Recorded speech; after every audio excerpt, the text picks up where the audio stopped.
Okay, what's up? Here we go. It's the ManFUzed Podcast. I am Kay Lee, audio producer, your host, my co-host, as always, Ben H., Mr. Real Estate, sitting next to me. So today, it is a sad day on the ManFUzed Podcast. Unfortunately, I have something going on in my life right now that is affecting my family directly.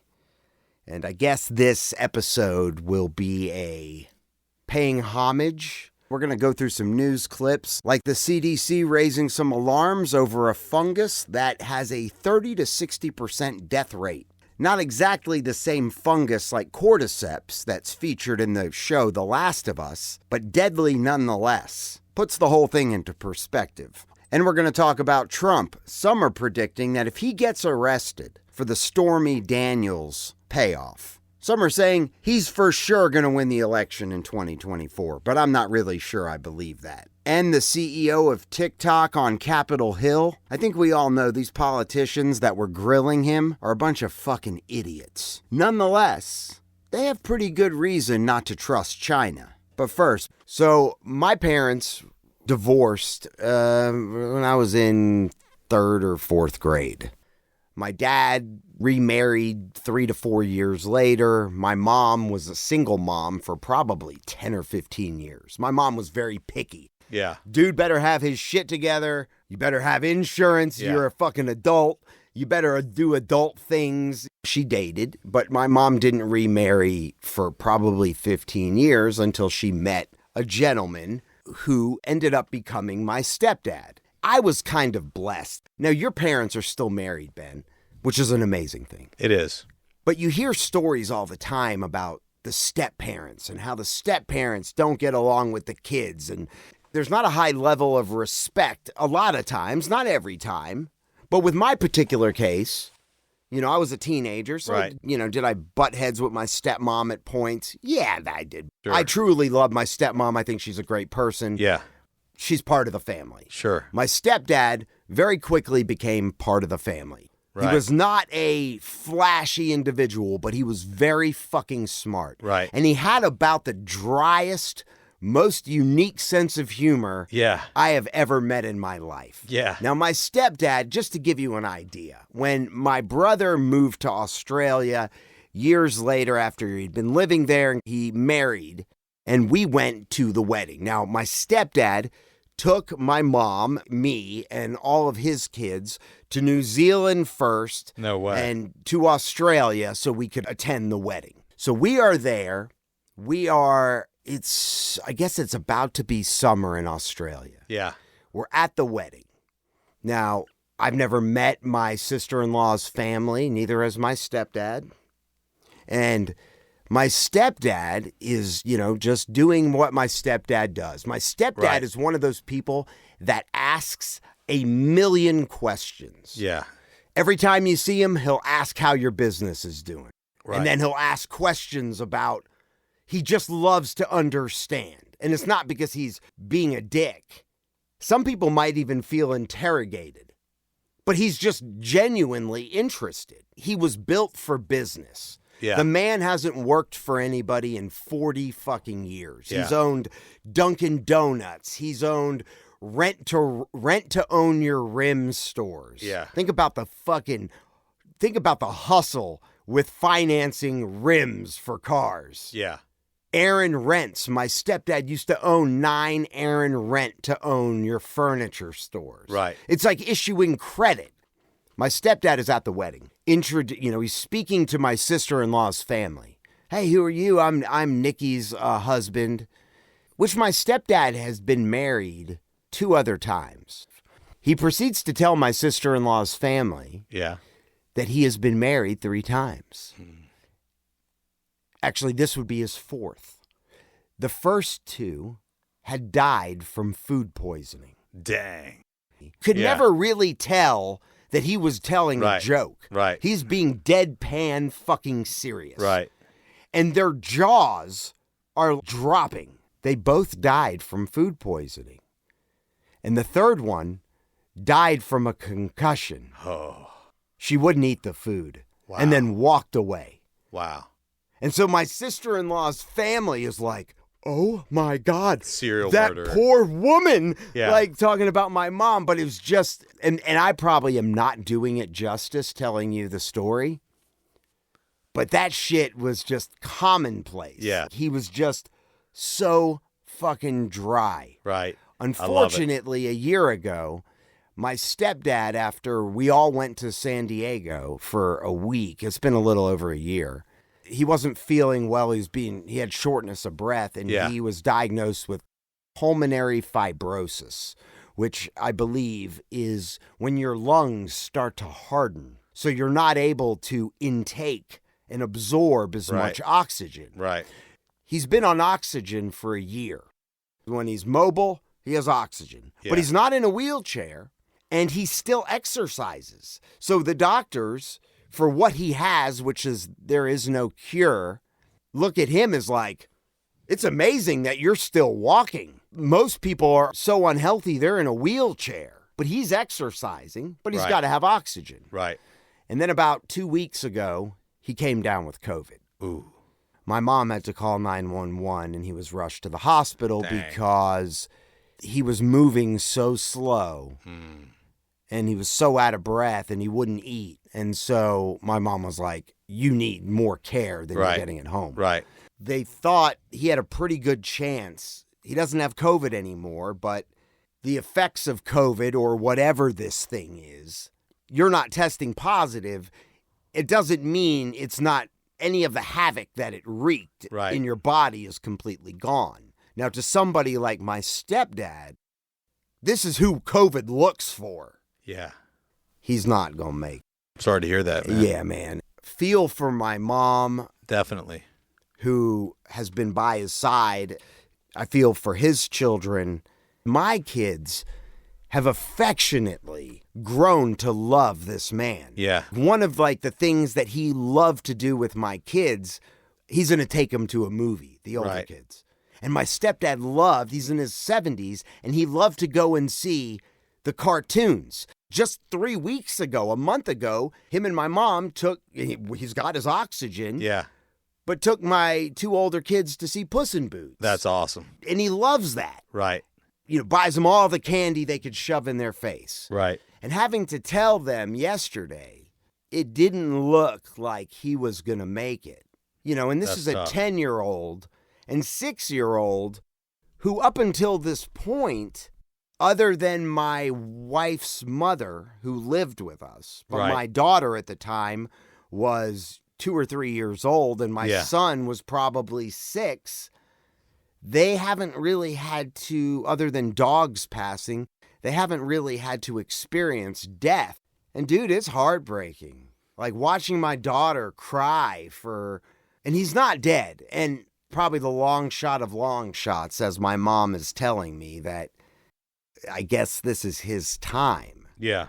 It is hard. This man really, over my journey since he, became serious with my mom, has been a mentor, a cheerleader. Any connections I ever needed, he'd hand them to me. Right. And he did many times. I remember when I was, to be with all clarity, I had hit a rough point in my life. I needed to get out of my townhome. I let it go. It got foreclosed on. I was 3 years behind on my taxes. Right. I was in a new business. This is actually when I kind of started in real estate. And then I started working at the W Hotel before I got into radio. And once I started making a little money on the W-2 side, that's when the IRS started coming after me. Of course. Like, you haven't paid taxes. And because I never filed my taxes, and I sold off a lot of my stock stuff, the IRS was coming after me saying, you owe us $81,000. And my stepdad, who is very successful and has an accountant on payroll, basically reached out to that accountant and said, hey, my stepson is 3 years behind on his taxes. As a favor to me for all the business I've done with you, will you do his taxes? Yeah. And dude, I provided all of the documentation, which got me even with the IRS as a favor. Praise the Lord. And I mean, to me, that's privileged. A lot of people probably wouldn't have that resource just handed to them. And I'm grateful and I'm thankful for that. I was in a dark place in my life, and I was at a turning point, a big turning point for me, which actually led me to where I am today. Yeah. And to Ron Herman, you will be missed tremendously. And you are loved, and your impact has been great on my family, on your family, and I believe anybody that ever came into contact with you. And as of right now, he is still with us. Will he be here tomorrow? I don't know. We don't know. And will he be here Monday? I don't know. Will he be here when this podcast drops? Don't know. We don't know. But we love you, and regardless, the only thing I could want for you is your transition to be as peaceful as possible, if that is what's in store. Right. And you will be missed. Yeah, man. You know, he was a great guy. I talked to him a number of times, and he helped me out even back in the day. We gave you a referring to a deal you actually worked your ass off on, but it was a warehouse. Got it done. Yeah, I got it done. Took forever. Took forever, but I got it done. Yeah. That was at the beginning of your journey back into real estate the second time after our first. Yes. So, you know, he was always really nice to me. And he asked about you. If he ever met my ex-girlfriend, which he did. Right. Sometimes he wouldn't think about it, and he'd bring it up, and he'd bring it up in front of Aaron. Right. Well, hey, how's that girl? Right. And my wife would be like, what girl? Right. Babe, I don't know why he asked that. Yeah, I have no idea. But he asked about you pretty often. It would just be a random question. How's your buddy Ben doing? Yeah. Is he still in real estate? Yeah. Sorry to interrupt. You know, our life is so short. The best we can hope is that we can leave a great impact on people, that we can help other people get ahead, that we can be a positive influence on other people's lives. So last night, it was bittersweet. Last night was the services. Sorry about that. It sucked. And when you hear some of the people that did speak, dude was just, everyone kind of had some similar crazy stories. Super entrepreneur, had a bad drug problem at one point in his life, but when he decided to quit, he had been sober like 40 years. Yeah. And I'm talking from highly extreme drug use. When he stopped, dude, and remained sober for, unwavering. Yeah. Which, that says a lot about someone's character. Absolutely. And that's a hard thing to kick. Some funny story. How old was he? He was in his, I think he's like 77, 78, I believe, if I remember correctly. But my stepbrother, who's very, very successful, got up there and he spoke. And like at any service, you hear, you're sad, but you hear a lot of stuff that makes you laugh. Right. Celebrating the character of this. Yeah. And this dude was a character. Yeah. Serial entrepreneur. My stepbrother started it off with a quote, because on the way here, he was listening to a Richard Branson podcast, he said, or watching one. And Richard Branson said that, and we won't talk about this very long, but he said that the brave may not live forever, but the cautious do not live at all. And I heard that and I was like, that's pretty badass. Yeah, I like that. And he was brave in tons of ways. So funny, though, to hear. So my younger stepbrother flies into town, red eye, makes it there just before they take his oxygen off. So he makes it there, so he's able to talk. My stepbrother walks in the room. My older stepbrother is telling the story now. He looks at my younger stepbrother and was like, I'm leaving you $6 million. and then No way. acts like he passed and then opened up his eyes and said, just kidding. Even till he passed, his sense of humor was... Was he obviously conscious and so forth? He was conscious until they removed his oxygen. Because at that point, they couldn't do anything else for him. He couldn't breathe? So the theory was his lungs were in such bad shape that he wasn't on a vent, but without the maximum amount of oxygen, like a mask could give you, or whatever thing that goes in your nose, that his lungs would not be able to sustain him, and that the oxygen he could get from the machines at his house wouldn't be enough. Once they took him off the oxygen, they sedated him heavily. They didn't put him in a coma.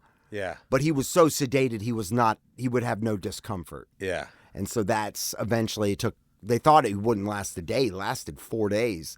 But he wasn't with it after that. And then he passed. He had decided. Yeah, but on his own damn terms. For 4 days? Yeah. At about a 50% oxygen. Wow. Which you need like 90, 95. Yeah. Even with like a breathing machine at home, you use that to get you to that 90, because your brain can't function on 50% oxygen. And your extremities can't function either. Yeah. So, you end up being a vegetable if not. And that's the last thing somebody wants. And it was super funny too. So my stepdad owns multiple restaurants, and his partner / manager that runs it all came by to pay his respects before the oxygen mask came off. And just like my stepfather, as soon as he sees him, he's like, "What are the numbers? When are we opening the new store?" That's funny. Because they have a 6th store that'll open in like a week. That was all he was concerned with. Right. What is the volume numbers that are coming in? Yeah. And when is the new store opening? Right. Even though it's out of his hands now. Once he passed, my mom said that he looked literally 30 years younger, because all the stress, all the pain instantly was out of his face. Yeah. Like 30 years younger he looked. Yeah, as you think about it, I mean, you've got tension everywhere. Yeah, right. Whatever. It's horrible. But it's part of life. Yeah. We'll miss you, Ron.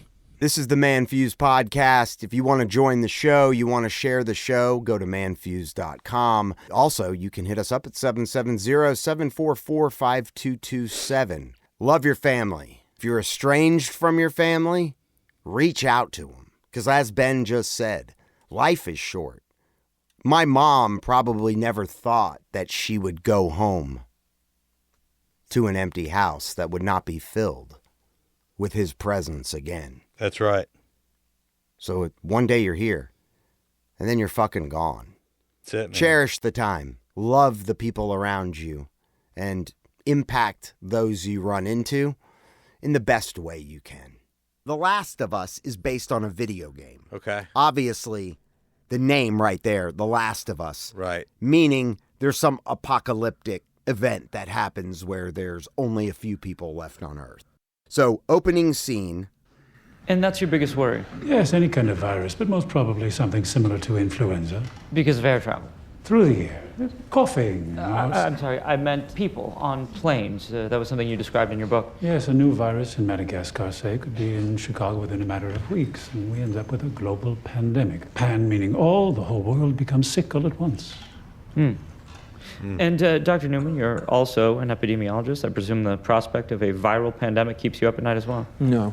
No? No. All right, well, that's our show. No, mankind has been at war with the virus from the start. Sometimes millions of people die, as in an actual war, but in the end, we always win. But you, just to be clear, you do think microorganisms pose a threat? Oh, in the most dire terms. Bacteria? No. You like saying no? Yes. Not bacteria, not viruses, so... Fungus. Yes, that's the usual response. Fungi seem harmless enough. Many species know otherwise, because there are some fungi who seek not to kill, but to control. Let me ask you, where do we get LSD from? Where do you get it from? It comes from ergot, a fungus.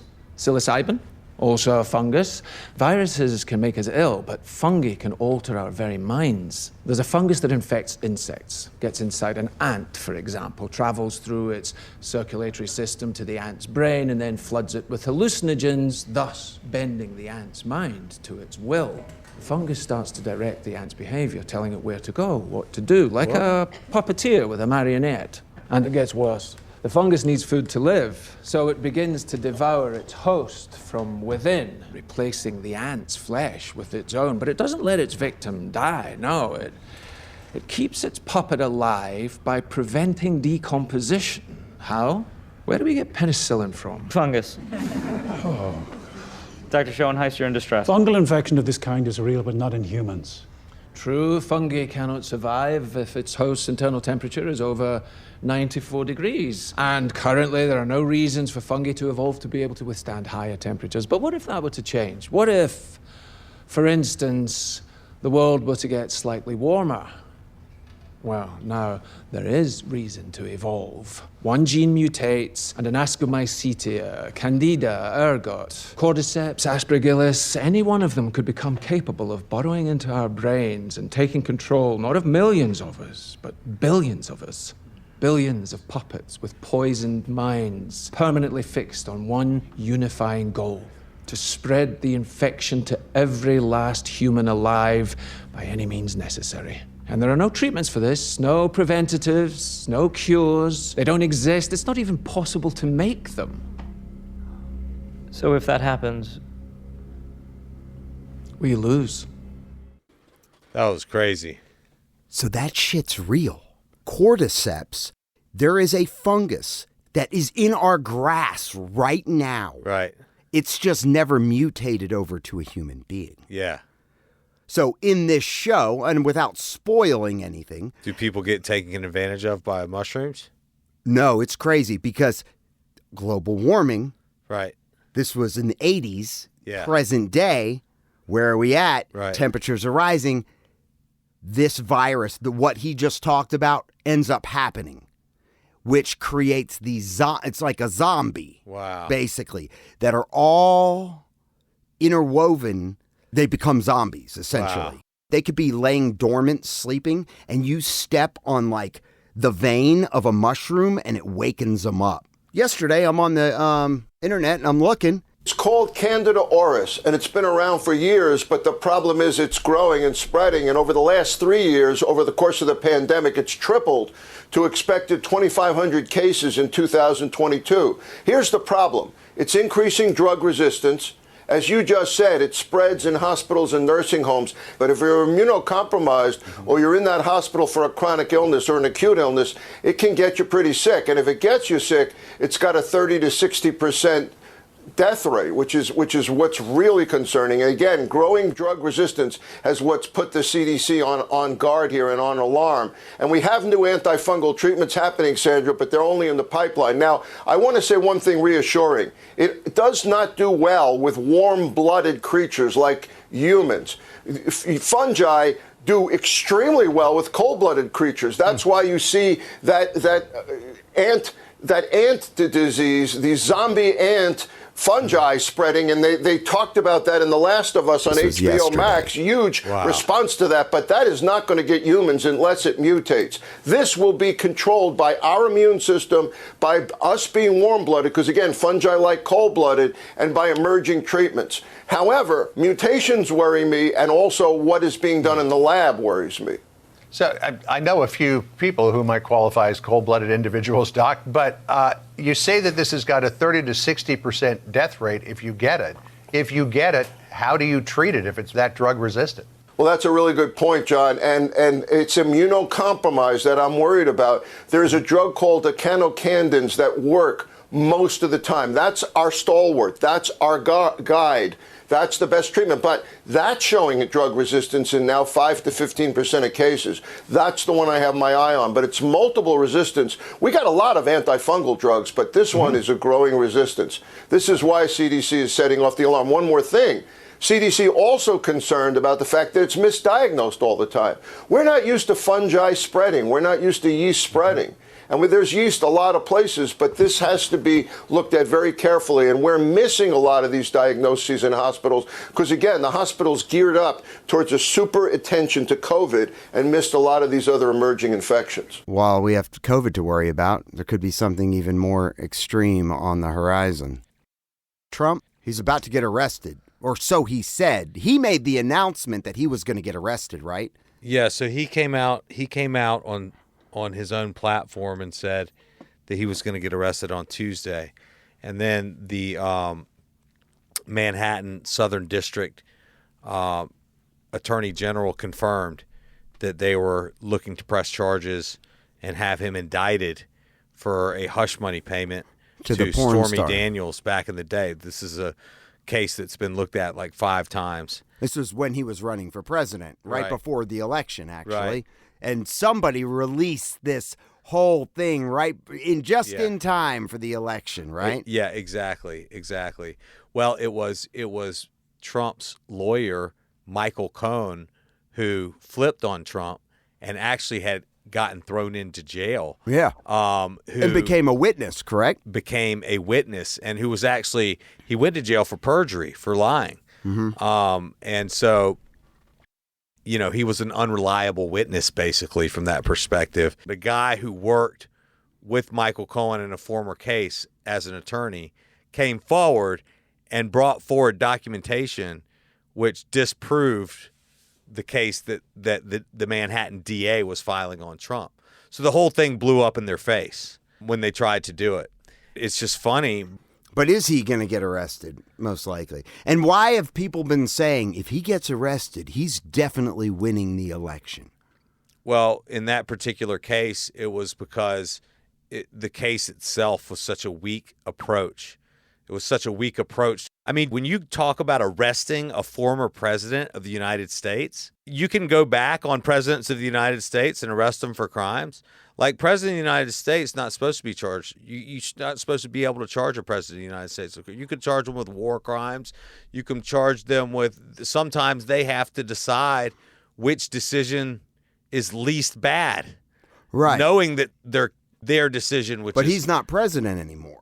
It doesn't matter. No former president has been, never happened before. Even Nixon resigned before anything like... Yeah, you don't arrest a former president of the United States, especially on some bullshit. You know what I'm saying? Right. Any of them could be arrested for a multitude of things. Of course. And moving forward into the future... I never had sex with that woman. Yeah, I mean, exactly. Bill Clinton paid like $850,000 hush money payment. Oh, yeah. He never got arrested for that. No. You know what I'm saying? I mean, you want to talk about like all the insider trading. I mean, all the crazy things that I mean, it's just funny because they're obviously trying to go after him to keep him off the ballot. There's never been anyone that's been looked at under a finer microscope. They have subpoenaed and received his taxes, and they have gone through his taxes at the highest levels of an acting U.S. and they found nothing. Nothing. Yeah. They've gone through his house. They raided his house. Well, they found documents. He's a president of the United States. He's got documents. It's the commander-in-chief. You don't just like go home and like, all right, guess it's just back to my normal life. But, I mean, there are reports in these reports that the archives, people who handle these documents, had reached out multiple times asking for him back, but he refused to give it to him back.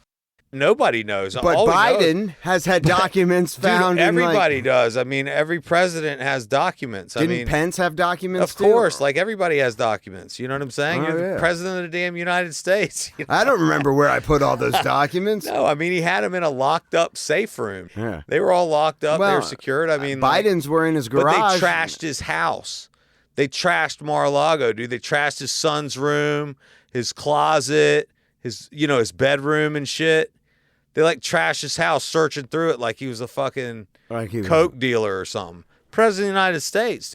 That's pretty serious. Do you think they treated Biden's Corvette in his garage the same? when they uncovered that whole thing was so weird. I'd love it because, I mean, they pull such stupid shit sometimes, and I just love it to see it blow up in their face, to be honest with you. So, but now I heard that his current attorney might be subpoenaed to testify about the documents that, did he know he had them and wasn't giving them to him? Did the attorney know that Trump knew he had them? And they're like trying to go after the correspondence. It's so stupid. It's irrelevant. A president can declassify documents. They're the only ones with the power to declassify documents. And can you just go, these are declassified? Yeah. Yeah. President of the United States. Yeah, absolutely. Oh, I forgot. But these are declassified. I already declassified those. And the DA in Manhattan is getting looked at now, too. Yeah, I heard that also. He's getting looked at because they're like, hey, you can't harass a former president of the United States on some bullshit. Like, even one of the jurors came forward and said, this guy absolutely knows he has nothing. He's trying to arrest former president of the United States on bullshit charges. It was a wild week. If you have been in the trenches, Ben, you didn't see the full-on display of the American idiots in Congress yesterday. No. Completely attacking the CEO of TikTok. There is such a clear agenda. You have bipartisan support to cancel TikTok. Wow. They want it banned. Dang. And they had the CEO who doesn't take interviews. Right. Barely at all. Yeah. On Capitol Hill. And they disrespected this motherfucker. Really? 10 times over. And Wow. I have audio. And we're going to play it. I want you to listen. And some of the questions were so fucking stupid. They weren't interested in anything this motherfucker had to say. Yeah. Nothing. They just wanted to bully him. Yeah. And try to get him to make mistakes. Lawmakers grilling the CEO of TikTok today, accusing the social media company of spying on Americans for China. TikTok surveils us all, and the Chinese Communist Party is able to use this as a tool to manipulate America as a whole. Your platform should be banned. I expect today you'll say anything to avoid this outcome. The CEO, Shou Chu, rejecting claims that Beijing has any control over TikTok through its Chinese parent company ByteDance, and insisting that Americans' data is now largely stored on U.S. soil. Any ByteDance employees in China, including engineers, currently have access to U.S. data? Congressman, I would appreciate this. This is a complex topic. Today, all data is stored by default. No, it's not that complex. Yes or no, do they have access to user data? After Project Texas is done, the answer is no. Project Texas is TikTok's name for its ongoing effort to move all U.S. data onto servers hosted by the American company Oracle, which is based in Texas. That defense, however, falling on deaf ears. I have seen no evidence that the Chinese government has access to that data. They have never asked us. We have not provided. I find that actually preposterous. I don't believe that it is technically possible to accomplish what TikTok says it will accomplish through Project Texas. Lawmakers provided no evidence that the Chinese government has used the app to surveil Americans, but they repeatedly pointed to an episode from last year when 4 TikTok employees, including 2 based in China, were fired after improperly accessing journalists' data. We do not condone the effort by certain former employees to access U.S. TikTok user data in an attempt to identify the source of leaked confidential information. Even so, governments around the world are moving to ban the app, including the Biden administration, which now prohibits TikTok on federal devices. Here's the deal. TikTok is pounding all competition. The revenue that they are generating through advertising is blowing Facebook, Instagram, everything. Twitter out of the water. It's not even fucking close. Right. When do you have bipartisan support for something on both sides? Rarely. Right. So they're not interested in anything these people have to say. No. They're getting, it's the lobbyists. Facebook and Instagram and all these other companies are supporting these lobbyists because they can't even compete with the revenue that TikTok is making in China. Yeah. And that revenue, they want it. That's why there's the push to sell it. Yeah. That's why there's the Texas thing? Yeah. Oracle? Well, yeah, they're trying to move the data. But, I mean, would that really be secure? If China wanted... Just because they would still have, ByteDance would still have access to the servers over here, even though the data's being housed here. But dude, it is so, it had, one congressman was asking if they could control someone's Wi-Fi at their house, and the CEO's like, what are you even asking me? I can't control the Wi-Fi. At somebody's house. Yeah. It's fucking crazy. And I don't know. I mean, so, like, what do you think about... Well... Now, hold on one second. Before you answer that. TikTok is definitely an addicting product. The teenagers, adults get sucked into that shit. Is it great for our kids? No, probably not. Right? No. But at the same time, what are you going to do? What do you think the younger generation is going to do if you ban an app that 150 million people love? What are voters going to say about that? Like, there's a lot of young folks that really are into TikTok. Well, the danger of TikTok is, I love TikTok. I think it's awesome. I think it's better than the other social media apps. But there has been scrutiny around their user agreement and the types of things, the types of data that they're collecting off of your device. Basically like anything on your device, all of your passwords, all of your accounts, all of your information, they say that it can basically go into all of your shit and get all of your information. You know what I'm saying? And it's saying that you agree to that in the user agreement. And so I think that's kind of the part that is, because, dude, the thing is that, there's not, Chinese people are great people, but the Chinese Communist Party wants control of the world. Oh, yeah. They want to run the world, one world government. Actually, I was talking to a senator today from our district, and he was telling me that they are trying to push a bill through that prohibits the Chinese Communist Party specifically from owning or buying agricultural land in Georgia, in the state of Georgia. Yeah. The Chinese Communist Party currently owns 2 million acres in the United States, including agricultural land, land next to military bases. I mean, they're very aggressively pursuing control of America from an agricultural perspective, from a technological perspective. They want to control your energy. They want to control your technology. They want to control the agriculture. And, they're playing chess. We're playing checkers. They're playing a 50-year game, a 100-year game.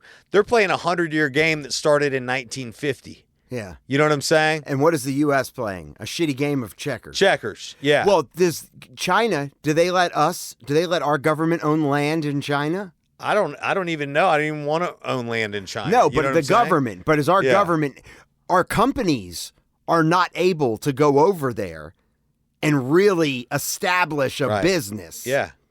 Exactly. I mean, they would tax them. And so that's what this guy's on the chopping block for, and that's why they want TikTok on the chopping block, because Joe Rogan said on his podcast, he said, this is from TikTok's privacy policy. We collect certain information about the device you use to access the platform, such as your IP address, user region, mobile carrier, time zone, identifiers for advertising purpose, the model of your device, the device system, the network type, and it just goes on. So, that's the problem, is the privacy issue. And people are worried that TikTok is actually a tool of the Chinese Communist Party to capture all of the data and information of the consumer population of the United States, to which they are already manufacturing products. Right. Well, Facebook and TikTok, they all have similar user agreements, though. They're all collecting primarily the same data. Yes, but they're American companies, so that's the difference.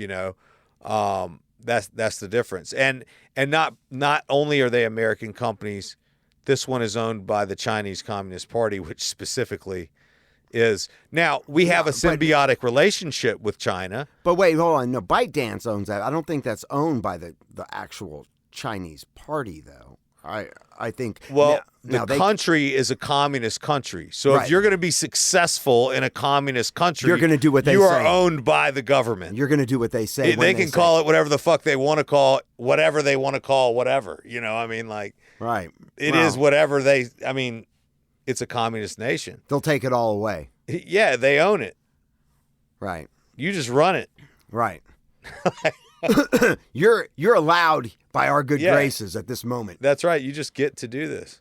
It's fucking, yeah. Well, and so that's the fear, is specifically it's China who's, currently manufacturing most of the things that we use in the United States. Yeah. Which is crazy. It's unfortunate. And I think that there's a big push to make things in the United States.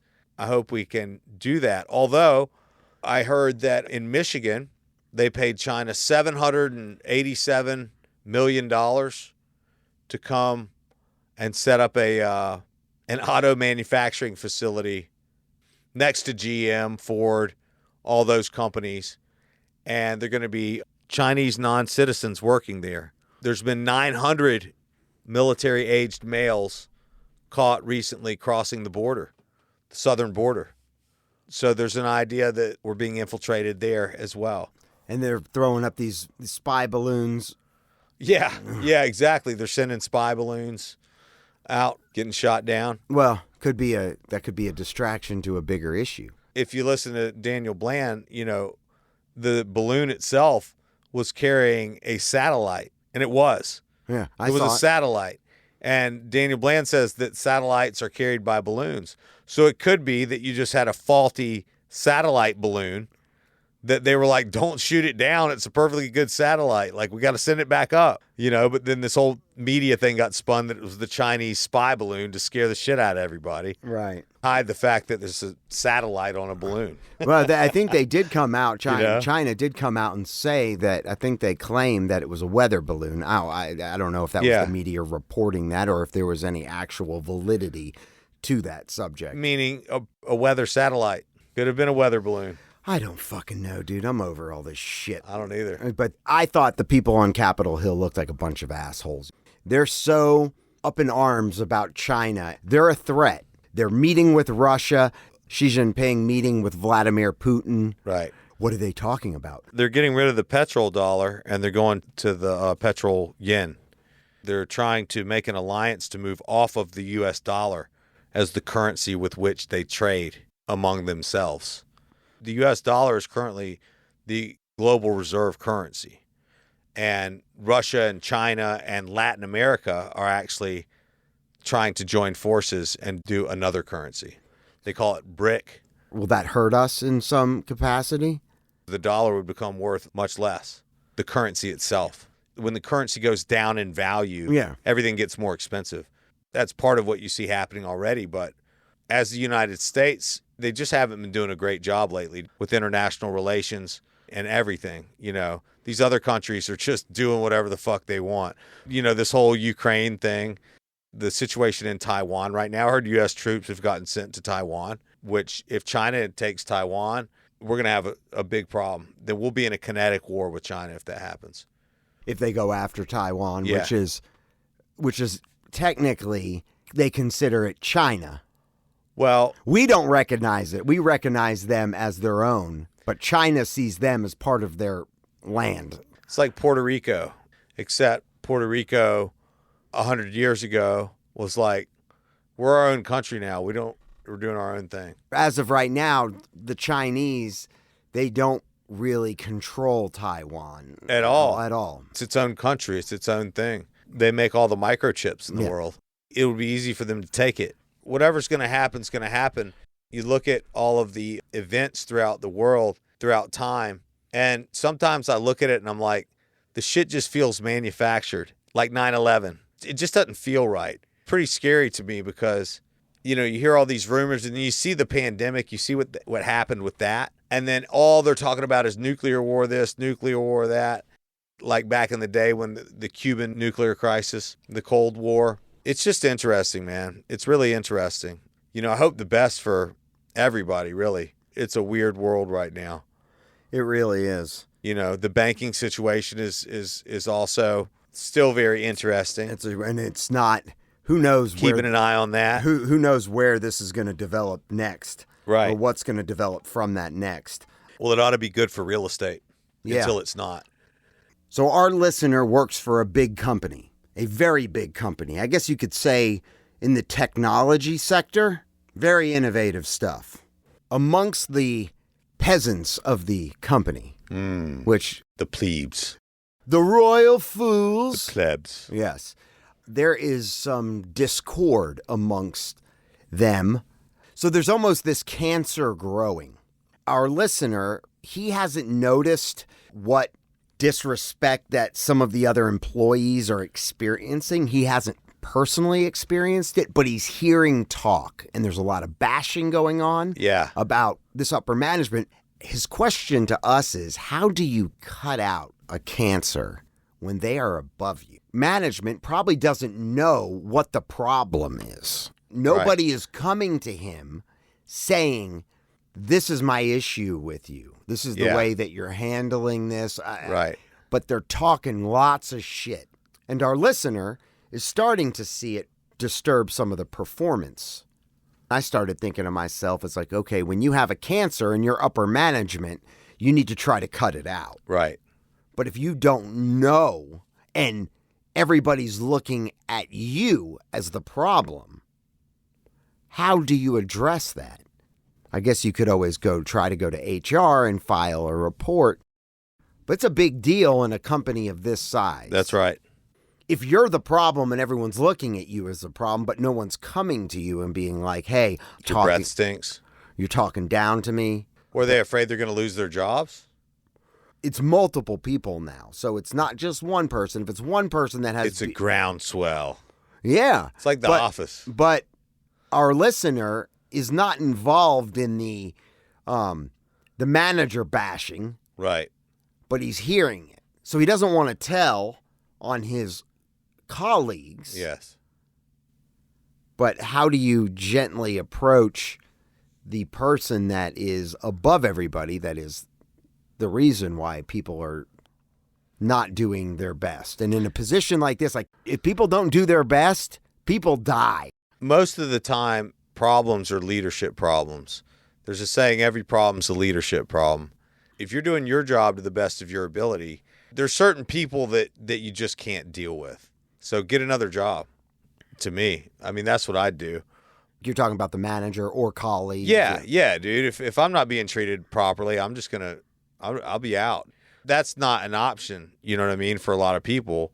It's a funky line to be in when, it's not the manager noticing that necessarily, like, this person is the cancer and we can just get him out. Because the cancer in an organization, on a team, in a household. Yeah. And I'm not talking about it is a disease, and it'll keep growing and it'll keep infecting. I've been in situations like that before where I felt like the leadership, the management of the company wasn't doing the right things. And a lot of the other people at the company felt the same way. You know what I'm saying? And I left. I think I might know which company you might be talking about. Yeah, I left, and subsequently a lot of other people left too. And I didn't intend for the other people to leave, but I had to leave. I just had to. Because I felt uncomfortable. I felt exposed. Ethically, was it just, from an ethical standpoint, or was it just he just not a good leader? He wasn't leading. The person who was running the company was a great leader in one way. But a bad. But in another way, he was doing business in a way that I didn't think was right. Toxic. Yeah, just pissing people off. If you're in a situation in the office where you got a bunch of people that are trying to do the least amount of work as possible and just let the day go by, and all they're doing is sitting there bitching and complaining about the boss, and the boss wants to do more shit like that, the best thing you can do is just be a beast and outperform all those motherfuckers. Because it'd be easy to do. And outperforming them all and do all the shit you can and go to the boss and be like, hey, what else do you need? What can I help with? I'm already done with that other shit. You know what I'm saying? Make yourself look like the star. Yeah, and don't talk shit and don't get involved in all that gossip and just bust ass. And before you know it, motherfuckers will be talking shit about you too. And guess what else will happen? They won't be there anymore. You'll be the next leader. Yeah. And you'll know what the fuck's going on, and that'll enable you to fire them. No, just kidding. And hire new people. You know what I'm saying? I do. Yeah, it's an interesting perspective because that is something in an organization that. I don't want to be here. Right. It's like the DMV. It's like these people, government employees doing. It's like, dude, you're alive. You woke up today. This is your job. You choose to come here. You choose to spend your life here, your whole life. Yeah, you could do something. It's your choice. 100% when you get out of bed in the morning, your choice to get dressed and come here. Yeah. So that you can do what? Sit there and eat pretzels and drink whatever and then drink like sparkling water. You know what I mean? What are you clicking? And complain? Like, why even do that? Just stay at home. Yeah. There's so many jobs. Yeah. I mean, absolutely. Yeah. Working in a place where you are unhappy, there's no, I mean, as we've discussed, time is money. I mean, you have such limited time. Time's all we have. Why would you spend it in a place that doesn't value you and that you don't value? I mean, like, there's a million other things you can do. Now, granted, everybody needs money to pay their bills, and sometimes there might be some financial woes to make that leap to something different. And the unknown is normally what stops people, because when the paycheck stops, if you haven't saved anything, there's going to be a bit of unknown before you start, get into another position, Yeah. Now there are better ways to transfer. Yeah. Be looking for, working on something on the side as you're doing that shit job, but you have an exit plan and you're working towards it. I'm not saying quit your job tomorrow and then be done, but there are things you can do to start to move out of that. Yeah, if that's definitely. what you want. Yeah, exactly, dude. If you're in a bad spot, you're not happy where you're at, make a change. Yeah. Simple. Don't be scared. Just do it. Yeah. Just go. So, or be a badass. Right. Well, here's my thinking.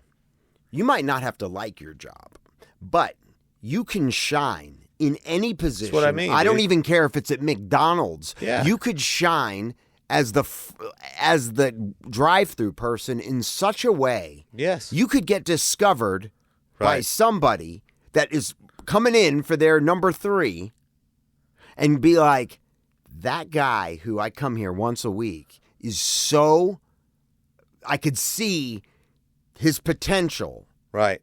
Right? Absolutely. And I mean, and you can get Happens elevated. all the time, dude. You can get elevated. Make the best French fries in the world. Make the best burgers in the world. Do it the best. Do it to the best of your ability. Move quick. Hustle. That's the hustle. Well, even people that want to move slow, I mean, if you're going to do something, just do the best job at it you can. No, but moving slow in any position where people are trying to get out fast is the worst thing you can do. So therefore, if you're a slow-moving person, don't get a job like that. Don't be a sloth. Don't get a job where you have to move fast, Quick Trip is probably, and if you don't live in Georgia, there is a gas station chain called QT, Quick Trip. It is probably, hands down, I don't care. Racetrack has come out with fancy new stores. They still fucking suck. Yes. QT is the best run oiled machine when it comes to gas stations. There is. You could walk in there and one person be behind the counter, and they can literally manage 3 registers at the same time and bust out a line in minutes. Yeah. While greeting people that are still walking in. That's right. They are hustlers, and that's why they get paid well, but they're timed on their transactions. Jeez. That's why they move so efficiently. Nowhere else have I ever seen it. I think we've all been there, walk into an Exxon and be behind somebody who's getting lottery tickets, and you're standing there going, oh, yeah, it's the worst. QT is incredible. It's a line. Behind the bulletproof A line glass. all the way back to the drink area. Yeah. Back by the chips. Yeah, where you just have to say, fuck it, I don't have time for Or this. you might be in the aisle where they have like the little vanilla cakes. Everybody has bad days, but ultimately, do your job to the best of your ability. And if you don't want to do that job anymore, start seeking another area. Get into real estate.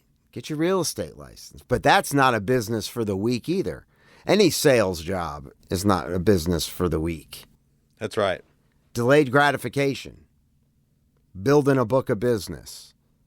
But, you got to do that with anything, really. Hey, that's going to wrap it up. This is the ManFUzed Podcast. Share the show. You can join the show by hitting us up at manfused.com, or you can text or leave a voicemail at 770-744-5227. We'll talk to you soon.